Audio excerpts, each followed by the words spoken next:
بظاہر تو سب لوگ خوش باش نظر آ، لیکن حقیقتاً اگر آپ جان کے دیکھیں تو ہر بندہ پریشان نظر آ رہا ہے. کسی بھی انسان سے 2 منٹ کے لیے بیٹھ کے بات کرے، پتہ لگتا ہے وہ اندر سے ٹوٹا ہوا ہے، وہ اندر سے غمگین ہے. اس سے بہتر چیز میرے پاس ہونی چاہیے، اس سے بہتر میرے پاس کپڑے ہونے چاہیے، اس کے اسٹیٹس سے زیادہ اچھا میرا اسٹیٹس ہونا چاہیے. یہ ایک ریس لگی ہوئی ہے نا. نہیں، سمندر کا سفر بھی نہیں کیا اور آپ ساری زندگی کسی ساحل سمندر پہ بھی نہیں گئے. اللہ اکبر. کہ ہم جو پیدائشی مسلمان ہیں وہ قرآن مجید سے کیوں متاثر نہیں ہو رہے؟ وَلَقَدْ يَسَّرْنَا الْقُرْآنَ لِلذِّكْرِ فَهَلْ مِن مُدَّكِرٍ. السلام علیکم ورحمۃ اللہ وبرکاتہ. حنظلہ عماد آپ کی خدمت میں حاضر ہے اور میرے ساتھ موجود ہیں معظم ادریس بھائی. قرآن مجید بلا شبہ ایک ایسی کتاب ہے جو دلوں کو مسخر کرنے کی ایک صلاحیت رکھتی ہے اور یہی اس کا معجزہ ہے. اور یہ قرآن مجید کے بارے میں اللہ تعالیٰ نے خود بھی کہا کہ یہ ھدی للناس ہے، یہ ھدی للمتقین ہے.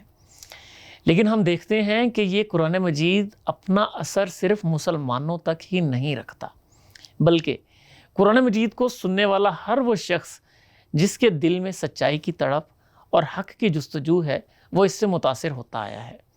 اور وہ قرآن مجید اس کو کسی نہ کسی درجے پر، کسی نہ کسی زاویے میں اس کو قرآن مجید نے لازماً متاثر کیا ہے. اس کی مثالیں ہمیں نبی کریم صلی اللہ علیہ وسلم کے دور میں بھی ملتی ہیں اور آج کے دور میں بھی ملتی ہیں.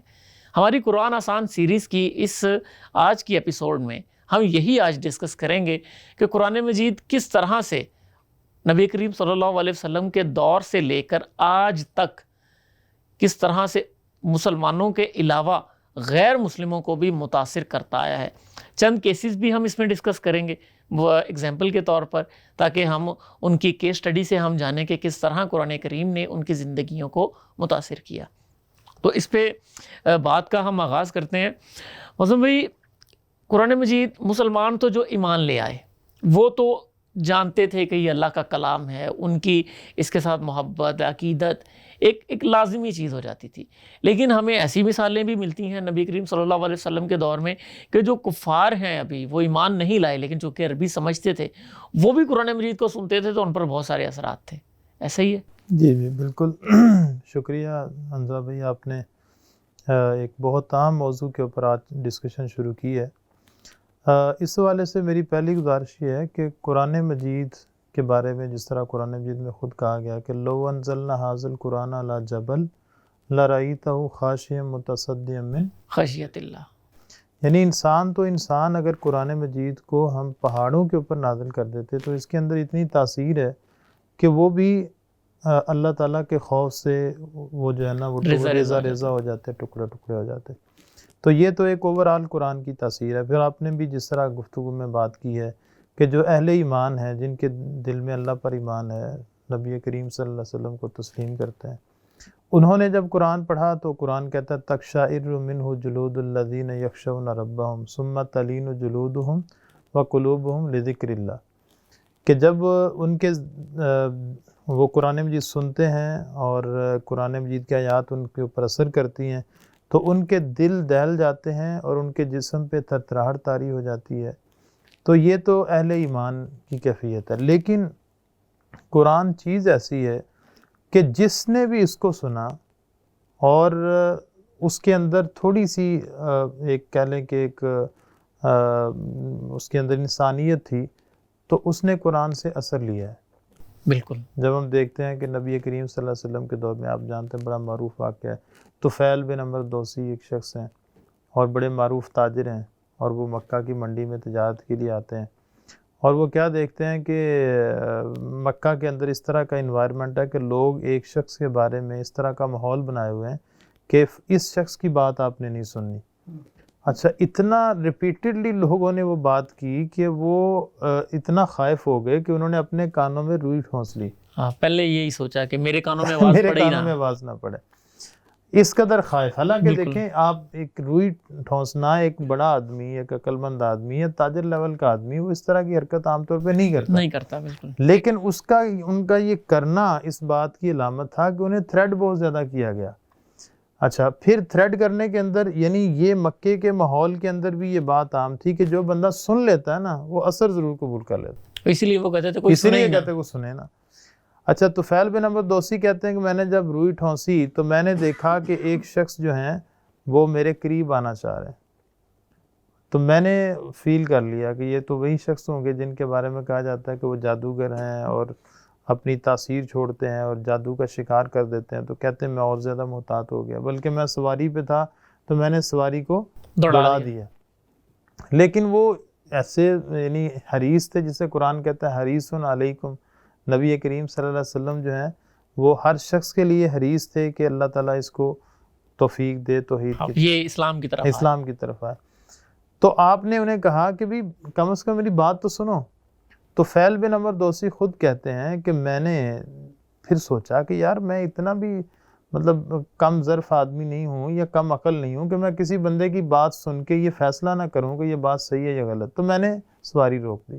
تو نبی کریم صلی اللہ علیہ وسلم نے دعوت پیش کی، اس میں قرآن پڑھا، تو کہتے ہیں کہ قرآن کی تاثیر سے اللہ تعالیٰ نے مجھے توفیق دی اور میں نے شرک چھوڑا اور توحید کو قبول کر لیا۔ بالکل اسی طرح ہے۔ اور میرا خیال ہے حضرت عمر رضی اللہ تعالیٰ عنہ کے قبول اسلام کا جو واقعہ ہے، جی جی یعنی جو اس کی آغاز اور ابتدا ہے کہ جب وہ کعبۃ اللہ میں کعبہ کے پردے میں چھپے ہوئے ہیں، معروف واقعہ ہم سنتے بھی رہتے ہیں لیکن ہم مختصر اس کو ذکر کرتے ہیں کہ وہ کعبے کے پردے میں چھپے ہیں، نبی کریم صلی اللہ علیہ وسلم کو دیکھ رہے ہیں، آپ نماز پڑھ رہے ہیں، بلند آواز میں تلاوت کر رہے ہیں اور سورہ الحاقہ کی آیات تلاوت کر رہے ہیں، ٹھیک ہے، اور وہ بھی بالکل یہی واقعہ ہے کہ ان کے دل پر وہ اثر انداز ہو رہے ہیں، اگرچہ اس وقت انہوں نے اسلام قبول نہیں کیا، وہ بعد میں کیا، لیکن ابتدا یہی واقعہ بنتا ہے۔ آپ نے تذکرہ کیا، سیرت نگاروں نے یہ لکھا ہے کہ حضرت عمر کا جو واقعہ جو معروف واقعہ ہے کہ جو ان کی بہن کے گھر والا، ہاں، لیکن ان کا جو پہلا نقش ہے نا اسلام کی قبولیت کا وہ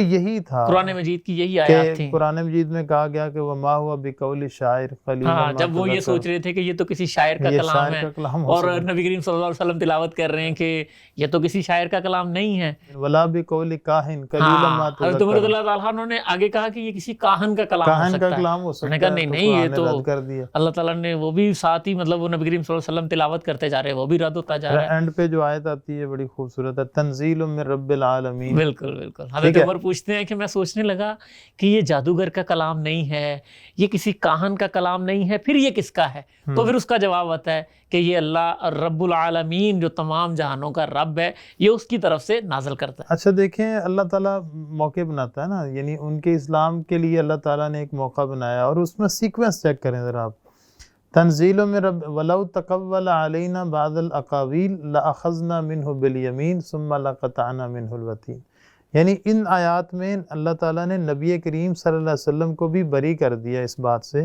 کہ جو اہل مکہ کہتے تھے کہ یہ اپنی طرف سے گھڑ کے لے آتے ہیں، قرآن بنا لیتے ہیں۔ تو اللہ تعالیٰ فرماتے ہیں کہ وَلَوْ تَقَوَّلَ عَلَيْنَا بَعْضَ الْأَقَاوِيلِ، اگر یہ ہمارے اوپر یعنی ہمارا نام لے کے کوئی ایسی باتیں گھڑ لیتے تو ہم ان کو جو ہے وہ جس طرح دائیں ہاتھ سے پکڑتے اور گردن سے کاٹ دیتے۔ یہ ایک یعنی یہ اللہ تعالیٰ نے اتنا شدید لفظ کس لیے استعمال کیے ہیں؟ اس لیے استعمال کیے ہیں کہ نبی کریم صلی اللہ علیہ وسلم یہ ہو ہی نہیں سکتا کہ نبی کریم صلی اللہ علیہ وسلم کو ایسی بات اللہ تعالیٰ پر کہہ دیں جو اللہ تعالیٰ نے کہی نہیں ہو۔ یہ obviously ممکن ہی نہیں ہے، لیکن ایک سمجھانے کا ایک انداز ہے کہ بھئی یہ ممکن نہیں تھا، اور اسی وجہ سے اسی طرح یہ نبی کریم صلی اللہ علیہ وسلم کے دور میں اور بھی واقعات ہیں اس حوالے سے۔ اس حوالے سے ایک بڑا انٹرسٹنگ واقعہ جو حضرت زماد ازدی جو ہیں رضی اللہ تعالیٰ ان کا واقعہ ملتا ہے کہ وہ کہتے ہیں میں جھاڑ پونچھ کیا کرتا تھا، جو جھاڑ پھونک کیا کرتا تھا یہ زمانہ جہالت میں نا، آج بھی جس کو ہم دم درود کہتے ہیں، دم درود جو ہمارے ہاں مختلف دم درود معروف ہے، ہم اس کو ٹرمینالوجی میں کہہ سکتے ہیں، شرعی دم اس سے مراد نہیں ہے، مطلب یہ صرف سمجھنے کے لیے ہم کہہ رہے ہیں کہ جس کو ہم دم درود کہتے ہیں اس کو جھاڑ پھونک بھی آپ سمجھ سکتے ہیں۔ تو وہ کہتے ہیں کہ مجھے پتا چلا کہ اس طرح قریش کے ایک صاحب ہیں اور ان کے اوپر کوئی نا جادو اثر کر چکا ہے، تو میں نے جو ہے سوچا کہ کیوں نہ میں ان کے پاس پہنچوں اور جا کے ان کا علاج کروں۔ تو کہتے ہیں کہ میں نے نبی کریم صلی اللہ علیہ وسلم کو علاج کی آفر کی کہ میں آپ کا علاج کرتا ہوں اور آپ ہمارے مکے کے بڑے معزز خاندان کے ہیں اور آپ کے اوپر اس طرح جادو ہے نا یہ ہمیں برداشت نہیں ہے، تو میں آپ کو آفر کرتا ہوں کہ میں آپ کا علاج کرتا ہوں۔ تو نبی کریم صلی اللہ علیہ وسلم جو ہیں مجھے لگتا ہے زیر لب مسکرائے ہوں گے، کہ یہ شخص مجھے کس طرح کی آفر کر، لیکن نبی کریم صلی اللہ علیہ وسلم کہتے ہیں کہ انہوں نے مجھے کوئی اور جواب نہیں دیا. ایک تو خطبہ مسنونہ پڑھا، اللہ تعالیٰ کی تعریف کی، اور اس کے بعد پھر وہ کلمہ شہادت اسی خطبہ مسنونہ کے اینڈ پہ پڑھتے ہیں، وہ پڑھا، اور اس کے بعد کچھ آپ نے قرآن مجید کے کسی حصے کی تلاوت. بالکل. کہتے ہیں یہ لفظ جو ہیں وہ میرے سینے پہ اس طرح نقش ہوئے، میرے دل پہ، کہ میں نے جو ہے وہ نہ چاہتے ہوئے کہا جی آپ ذرا مجھے دوبارہ سنائیے. تو نبی کریم صلی اللہ علیہ وسلم نے دوسری دفعہ پڑھا، پھر آپ نے تیسری دفعہ پڑھا.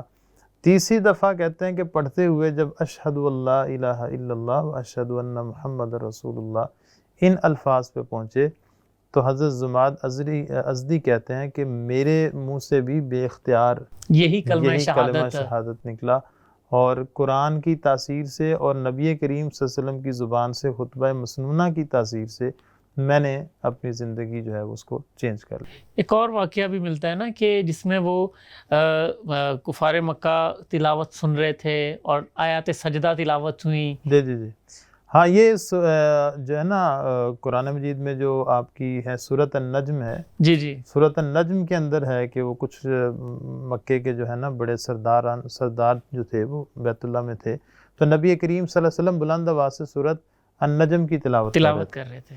تو تلاوت کرتے کرتے اچھا سورۃ نجم میں پڑھیں وَالنَّجْمِ إِذَا هَوَىٰ مَا ضَلَّ صَاحِبُكُمْ وَمَا غَوَىٰ وَمَا يَنطِقُ عَنِ الْهَوَىٰ إِنْ هُوَ إِلَّا وَحْيٌ. یعنی انسان جو دنیا میں لغت کے ماہر ہیں وہ آج تک یہ فیصلہ نہیں کر پائے کہ یہ نظم ہے یا یہ جو ہے نا وہ نثر ہے. اس کے لیے ایک الگ کیٹیگری ہے قرآن مجید کے لیے، نہ یہ نثر میں کاؤنٹ ہوتی ہے نہ شاعری میں. قرآن مجید ایک منفرد، اس کی یعنی اس کی نظیر نہیں ہے. یعنی دوسرے لفظوں میں آپ یہ کہیں کہ یہ شاعری کی شاعری ہے، نثر کی نثر ہے، یعنی ان دونوں کا ٹیسٹ اس کے اندر موجود ہے. بالکل. اور بدرجہ اتم پایا جاتا ہے. بدرجہ اتم ہے. بالکل. اچھا، ایک تو اس صورت کا جو نظم ہے اس نظم نے ان کو متاثر کیا، اور دوسرا اس کے اندر جو بیان ہے اس نے متاثر کیا، اور اینڈ پہ جو لفظ ہیں فَاسْجُدُوا لِلَّهِ وَاعْبُدُوا، اب وہ اللہ کے علاوہ دوسروں کو سجدہ کرتے ہیں، لیکن اس آیت کی تاثیر سے وہ سب لوگ بے اختیار سجدے میں گر گئے.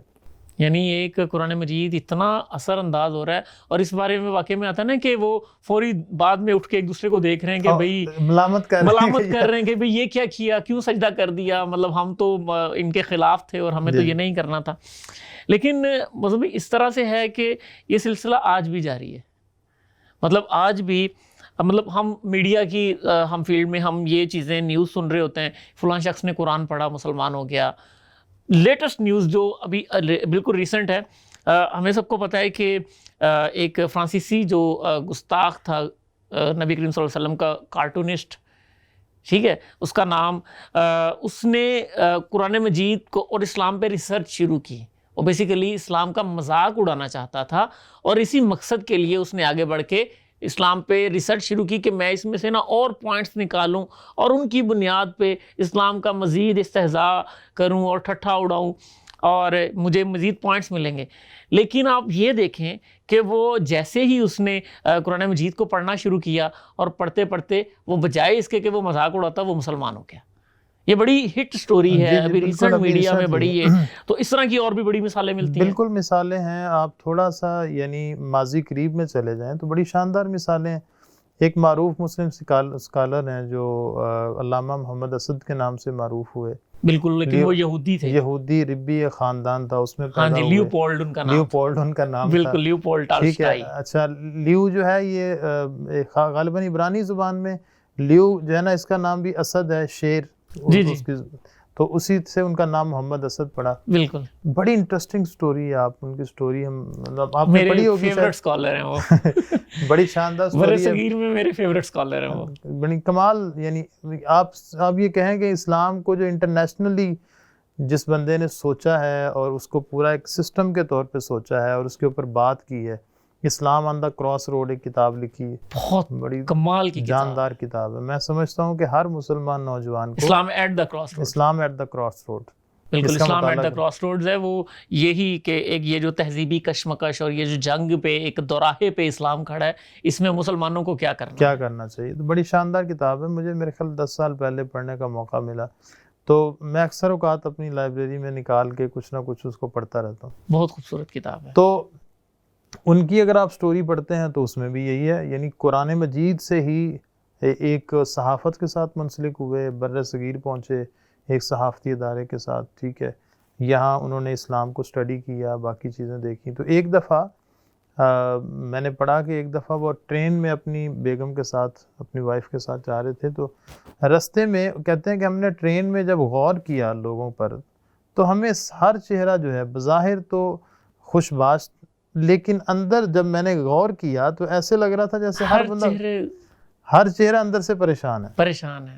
تو کہتے ہیں میں نے اپنی بیگم سے کہا کہ آپ ذرا غور کیجئے، سب لوگوں کو دیکھیے، بظاہر تو سب لوگ خوش باش نظر، لیکن حقیقتاً اگر آپ جان کے دیکھیں تو ہر بندہ پریشان نظر آ رہا ہے. یہ اگر ہم آج کی دور میں اس کو ٹرانسلیٹ کریں تو سوشل میڈیا کے دور میں آج ایک بڑا جملہ ہمارے ایک دوست نے اپنے فیس بک وال پہ لکھا ہوا تھا کہ میں اس کو اردو میں ٹرانسلیٹ کرتا ہوں کہ ہم وہ نسل ہیں جو خوش تصویروں اور ویڈیوز والے ہیں لیکن ہماری زندگیاں غمگین ہیں. ہمارے انسٹاگرام، ہمارے فیس بک بڑے خوش ہیں، ہماری سٹوریز فیس بک کی، اسنیپ چیٹ کی، ٹویٹر پہ ہم بڑے خوش نظر آتے ہیں، فیس بک پہ ہم بڑے خوش ہیں، بڑی ہیپی موڈ کی پکچرز ہیں، بڑی ہیپی موڈ کی سیلفیز ہیں. کسی بھی انسان سے 2 منٹ کے لیے بیٹھ کے بات کریں پتہ لگتا ہے وہ اندر سے ٹوٹا ہوا ہے، وہ اندر سے غمگین ہے. یہ بالکل حقیقت ہے اور اس کا آج کے یعنی 21ویں صدی کا انسان اس کا انکار نہیں کر سکتا. ایسے ہی ہے. لیکن میں یہ سمجھتا ہوں کہ آج بھی اگر قرآن کے ساتھ آپ کا تعلق ہے، قرآن کی تلاوت سے، اس کے فہم سے، تو وہ حقیقی خوشی جو ہے وہ حاصل ہو سکتی ہے. اور اس کے لیے یہ علامہ محمد اسد جو ہیں، ان کا واقعہ کہتے ہیں کہ ہم میاں بیوی یہ ڈسکس کر رہے تھے، اس کے بعد ہم گھر پہنچے تو میں نے اچانک ایک قرآن مجید پکڑا، اس کو کھولا تو سامنے میرے جو ہے نا سورہ التکاثر، الہاکم التکاثر حتی زرتم المقابر، یعنی ہلاک کر دیا تمہیں ایک دوسرے سے آگے بڑھنے کی خواہش نے، حتی زرتم المقابر، یہاں تک کہ تم قبروں تک جا پہنچے. کہتے یہ ایسی پنچنگ سٹیٹمنٹس تھیں 2 میرے لیے. ایک یہ کہ پوری دنیا کا نقشہ کھینچا کہ تم ایک دوسرے سے آگے بڑھنے کی کاوش میں ہلاک ہو چکے. کیا خوبصورت یعنی یہ پوائنٹ ہے کہ قرآن مجید نے ایک جملے میں سمو دیا یہ جو آج کی ریس ہے، یہ اس وقت نہیں، آج بھی جاری ہے. اس سے بہتر چیز میرے پاس ہونی چاہیے، اس سے بہتر میرے پاس کپڑے ہونے چاہیے، اس کے اسٹیٹس سے زیادہ اچھا میرا اسٹیٹس ہونا چاہیے.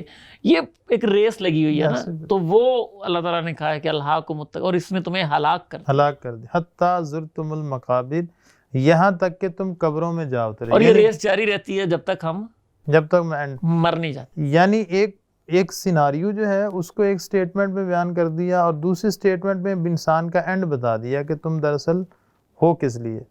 کہتے ہیں ان 2 جملوں نے میرے اوپر اتنا اثر کیا، میں نے کہا بالکل ایگزیکٹ جو موجودہ سچویشن ہے وہ یہی ہے، اس کے اوپر قرآن مجید نے بہترین تبصرہ کیا. تو اللہ تعالیٰ نے ان کو توفیق دی، قرآن کا مطالعہ کیا، نہ صرف مسلمان ہوئے بلکہ ایک بہت بڑے اسکالر بن گئے.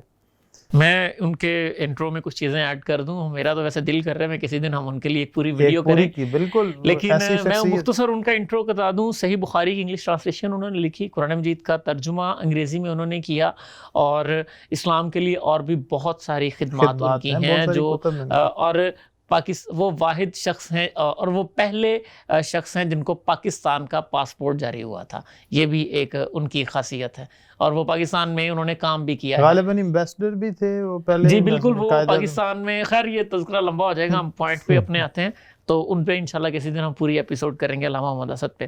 اس کے علاوہ بھی مثلاً مجھے یاد پڑتا ہے مورس بقائے ڈاکٹر ہیں، اور ان کے بارے میں یہ واقعہ آتا ہے، معروف واقعہ ہے کہ وہ ایمبریولوجی پہ اسٹڈی کر رہے تھے، اور انہوں نے قرآن مجید کی آیات اسٹڈی کی جس میں خلیہ انسان کے جو اپنے رحم مادر میں جو بننے کے مراحل ہیں انہوں نے ان کو اسٹڈی کیا، اور پھر انہوں نے دیکھا کہ یہ ایک کتاب میں لکھی ہیں جو 1400 سال سے موجود ہے.